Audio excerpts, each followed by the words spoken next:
ஏய், நட்டு நட்டு டேய் இல்லடா கேட்டா வெறும் த்ரெட்னிங் கால் தானே சொன்னேன்.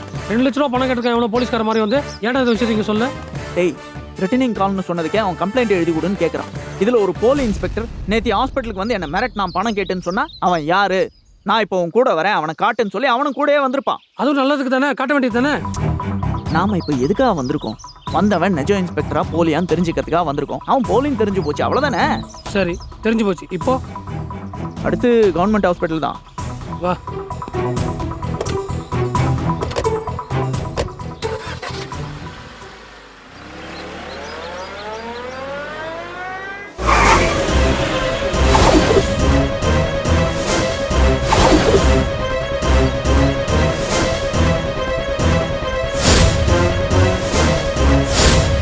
தேவையில்லாமல் டென்ஷன் ஆகாத. டாக்டர் என்ன சொல்கிறார் கேட்போம். வா.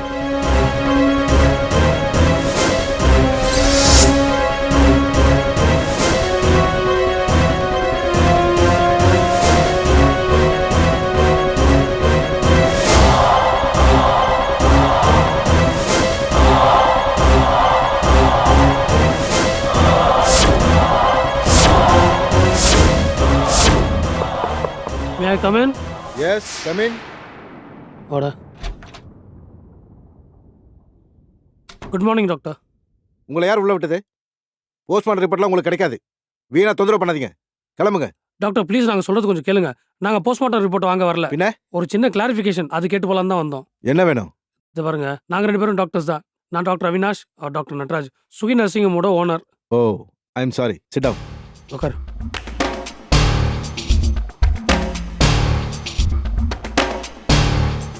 சொல்லுங்க, என்ன விஷயமா என்ன பார்க்க வந்திருக்கீங்க? அது வந்து பரவாயில்ல, எதுவாக இருந்தாலும் சொல்லுங்க. டாக்டர்னு வேற சொல்லிட்டீங்க. 15 நாளுக்கு முன்னாடி ஒரு பேஷண்ட் ஒரு ஹாஸ்பிட்டலில் இறந்துட்டாரு. அதுக்கப்புறம் போலீஸ் கேஸ் ஆகி போஸ்ட்மார்ட்டம்லாம் பண்ணி முடிச்சு ஒரு வழியாக முடிஞ்சது. சரி, அதுக்கு நான் என்ன பண்ணணும்? இல்லை, இந்த போஸ்ட்மார்ட்டம் பண்ணது யாரு, அதோட உண்மையான ரிப்போர்ட் என்னன்னு எங்களுக்கு தெரியணும். இங்கே கடந்த 8 மாசமா, அதாவது நான் ஜாயின் பண்ண நாள்ல இருந்து நான் தான் எல்லா போஸ்ட்மார்ட்டமும் பண்றேன். இன்ஃபேக்ட் நான் ஒரு நாள் கூட லீவ் போட்டதே கிடையாது. அது உங்களுக்கு தெரியுமா?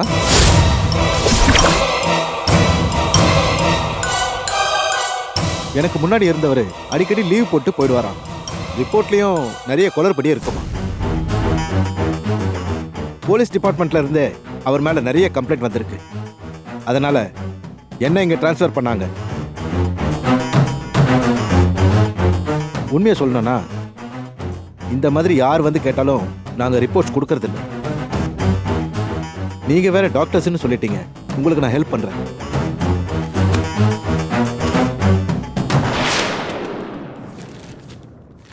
பாடி என்னைக்கு வந்தது? பாடியோட பேர் என்ன? Sir 5th December this year. அவரோட பேரு ரஞ்சித். ஓ, ரஞ்சித்தா? ஆ.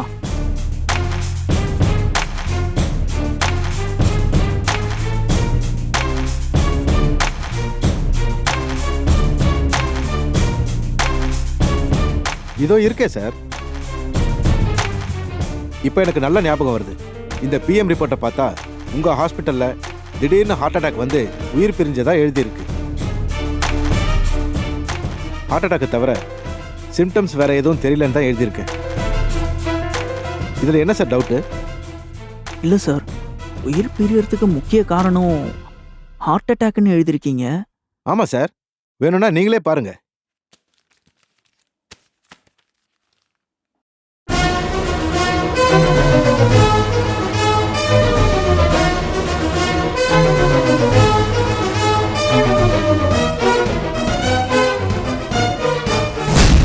சார் கேட்குறேன்னு தப்பாக எடுத்துக்காதீங்க.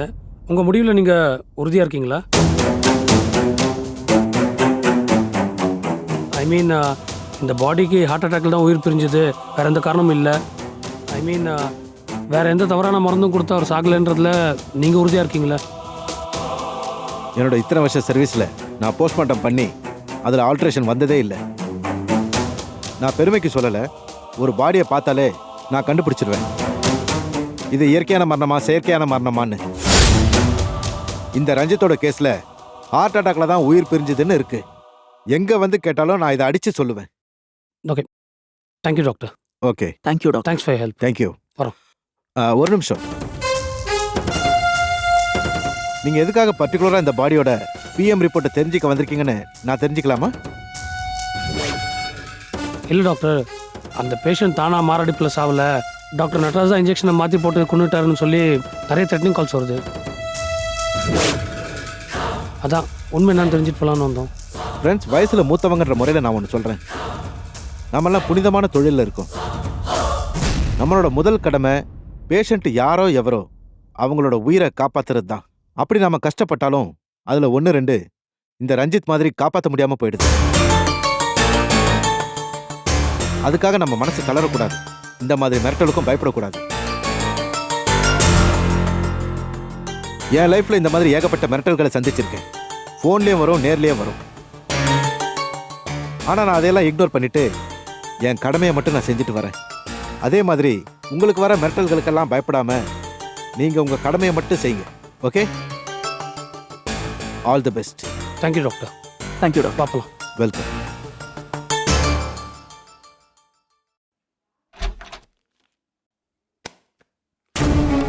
இப்போ என்னடா சொல்கிறேன்? அந்த ரஞ்சித் ஹார்ட் அட்டாக்லாம் செத்தாருன்னு டாக்டர் அடித்து சொல்கிறாருல்ல?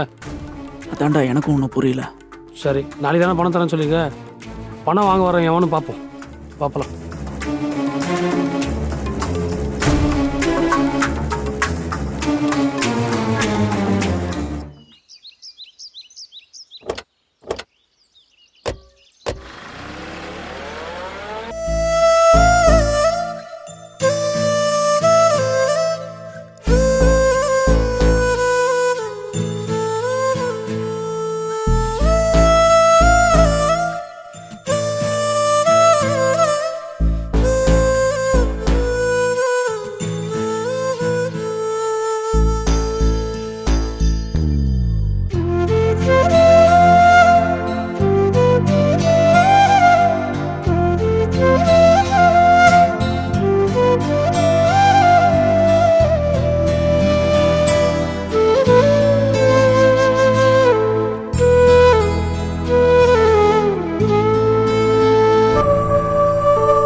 அச்சு, குளிச்சிட்டியா? நீங்க இன்னும் தூங்கவே இல்லையா? அது ஜோசிய நோட்டை தொலைச்ச அன்னைக்கு எனக்கு 1008 அட்வைஸ் பண்ணீங்க. இப்போ உங்களுக்கு மட்டும் என்னாச்சு? இல்ல அச்சு, அது இல்ல.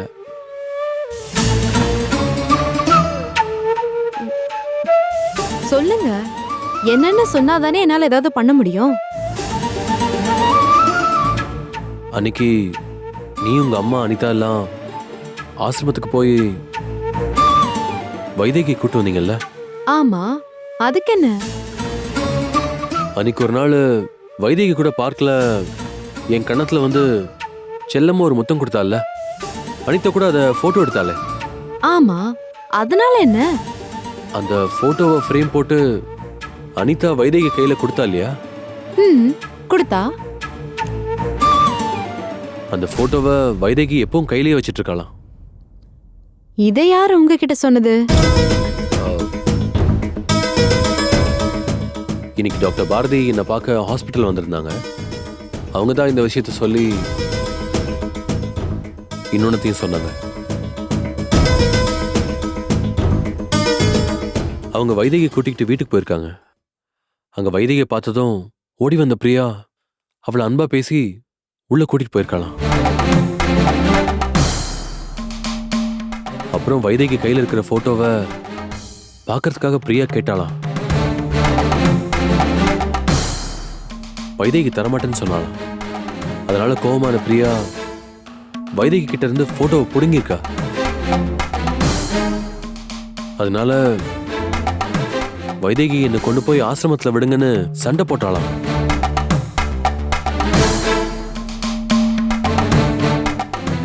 சரி, இதுக்கும் நீங்க இப்ப தூக்கம் வராம நடக்கிறதுக்கும் என்னங்க சம்பந்தம் இருக்கு? அது போட்டோவை பிடுங்கின பிரியா அந்த போட்டோல இருக்கிற என்னை பார்த்து ஓனு கத்தி மயக்கமாயி கீழே விழுந்துட்டாளாம்.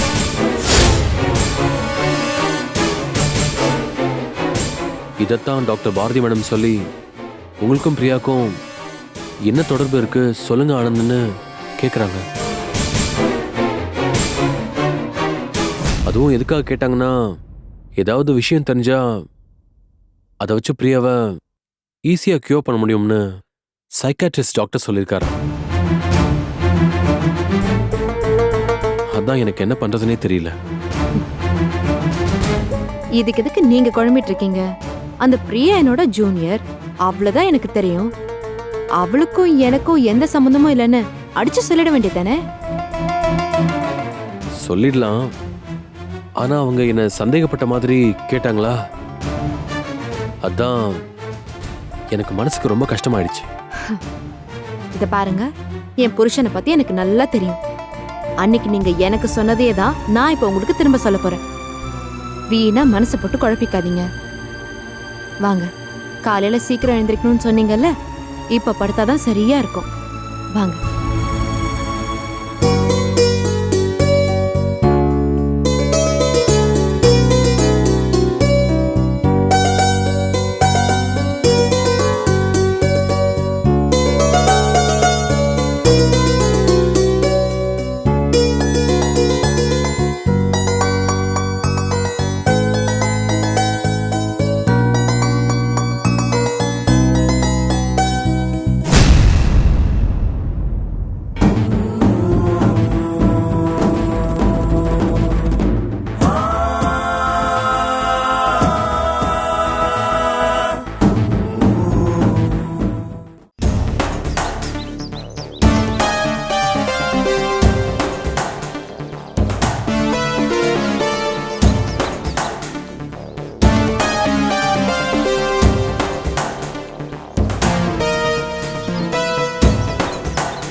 என்னடா ரெடியா இருக்கியா?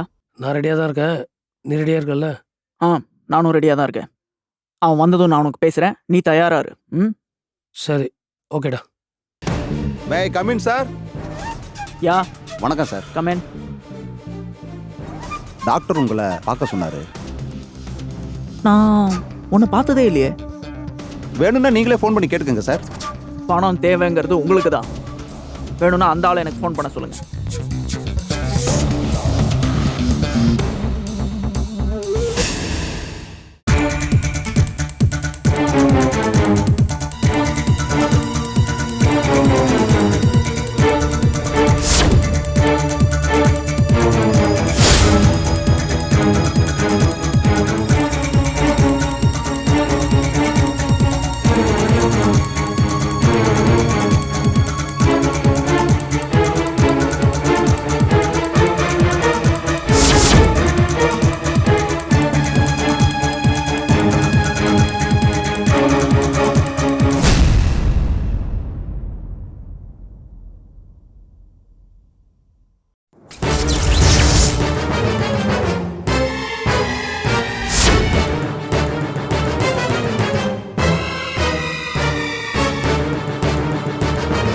Okay sir.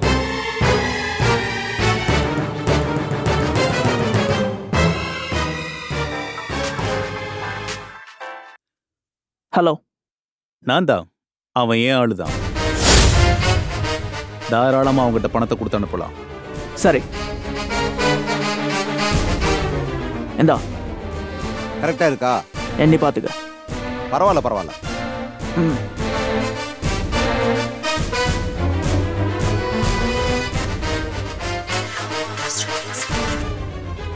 ஹலோ. அபி, அவன் வெளில வந்துட்டு இருக்கான். ரெடியா இரு. கவலைப்படாத, நான் பார்த்துக்கிறேன். ஆளு கட்டையா இருப்பான், நார்மல் ஹைட்டு, சாம்பல் கலர் ஷர்ட் போட்டிருப்பான்.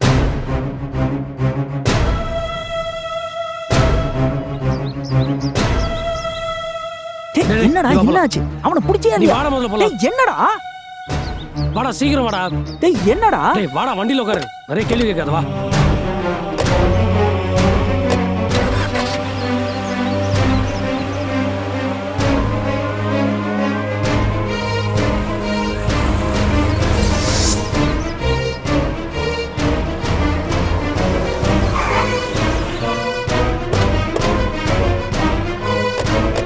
டேய், என்னடா எங்கேயோ போறேன்னு சொல்லிட்டு டேய், என் வீட்டுக்கு வாடா. கூட்டு வந்திருக்க? ஏய், என்னடா இவன் வண்டி வேற பேசாத, நிக்குது? வாடா. ஏய், ஆனந்த், என்னடாச்சு? டேய், உஷா, என்னாச்சு? எல்லாம் உங்களால தான் வந்தது. என்னாலயா? என்ன சொல்ற நீ? யாரோ 2 பேரு திடீர்னு நம்ம வீட்டுக்குள்ள வந்து உங்களுக்கு ஃபோன் பண்ண சொல்லி என்னை மிரட்டினாங்க. நான் முடியாதுன்னு வெளியே போக சொன்னேன். உடனே ஒரு பெரிய கத்தி எடுத்து என் கழுத்துல வச்சு இப்ப ஃபோன் பண்றியா இல்லையான்னு மிரட்டினாங்க.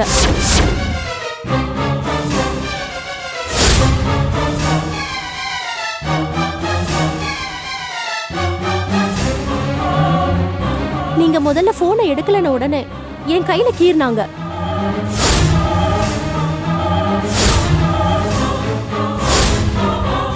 ரெண்டாவது தடவையும் நீங்க போனை எடுக்கலன உடனே என் கழுத்துல கீறிட்டாங்க.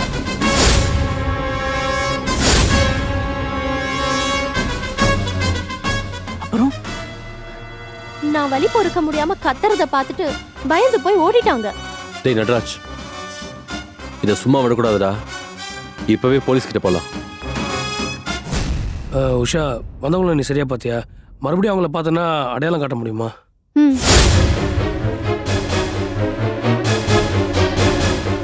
இதை யார் செஞ்சிருப்பாங்க? எதுக்கு செஞ்சிருப்பாங்க? ஒண்ணுமே புரியலையே.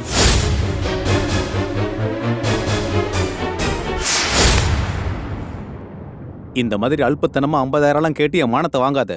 இதுக்காக இன்னொருத்தனை அனுப்பிச்சு அவனுக்கு 5,000 ரூபா அழுதுருக்கேன். அறிவிருக்கு அவனுக்கு. இந்த விஷயத்துல எதுக்கு இன்னொரு ஆள நுழைக்கிற? அவன் வெளியூர் பார்ட்டி, அவனால எந்த பிரச்சனையும் வராது. இந்த மாதிரி சின்ன சின்ன அமௌண்டா கேட்டு என்ன அசிங்கப்படுத்தாத. ஏதாவது பெரிய அமௌண்டா லம்பா கேளு. எப்போ எவ்வளவு கேட்கணும்னு எனக்கு நல்லாவே தெரியும். அவன் தங்க முட்டை போடுற வாத்து மாதிரி அவசரப்பட்டு வயித்துல கத்தி வச்சிடக்கூடாது. அவ்வளவு பெரிய ஹாஸ்பிட்டல் வச்சிருக்கான். அவன்கிட்ட 50,000 கேட்கறது எனக்கே அசிங்கமா இருக்கு. அவனால இப்போதைக்கு அவ்வளவுதான் முடியும். அதுக்கு மேல கேட்டா அவன் போலீஸ்க்கு போயிடுவான். அப்ப இதை விட்டுட்டு வேற இடத்துக்கு போவோம். நட்ராஜுக்கு ஏதோ ஃபினான்ஷியல் ப்ராப்ளம் இருக்கு. அதனாலதான் நான் டாக்டரா இல்லையான்னு அவனுக்கு பெரிய சந்தேகம் வரல.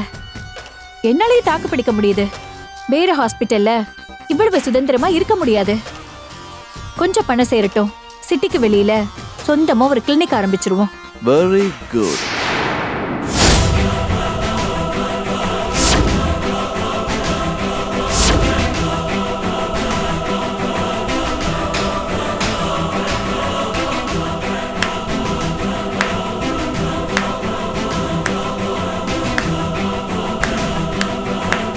Well done. சொந்தமா கிளினிக் வச்சு வாரத்துக்கு 2 பேரை மேல அனுப்புங்க. ஏய், யாரா நீ? சாரி பிரதர், எனக்கு பதில் சொல்லி பழக்கம் இல்ல, கேள்வி கேட்டுதான் பழக்கம். ஏய், என்ன அடிக்கிறியா பொண்ணு? ஏய், ஏன் ஏன் அவளையும் அடிக்கணுமா? ஹலோ மிஸ்டர், உங்களுக்கு என்ன வேணும்? ஆ, இது புத்திசாலிக்கு அழகு. இப்படி பேச கத்துக்கோ. உங்களை பார்த்து எதுக்கு டாக்டர் நடராஜ் பயப்படணும்? என்ன சொல்றீங்க? புரியலையா? புரிய வைக்கிறேன். இன்னைக்கு அவன் ஃபோன் பண்ணி 50,000 ரூபாய் கேட்கறான். ஓ சாரி, நீ கேட்க சொல்ற. நடராஜ் பயந்துகிட்டு கொடுக்குறான். என்ன ரீசன்? அது அது பொய் சொல்றதுக்கு முயற்சி பண்ண வேண்டாம். நான் உங்களை கொஞ்ச நாளா ஃபாலோ பண்ணிக்கிட்டு தான் இருக்கேன்.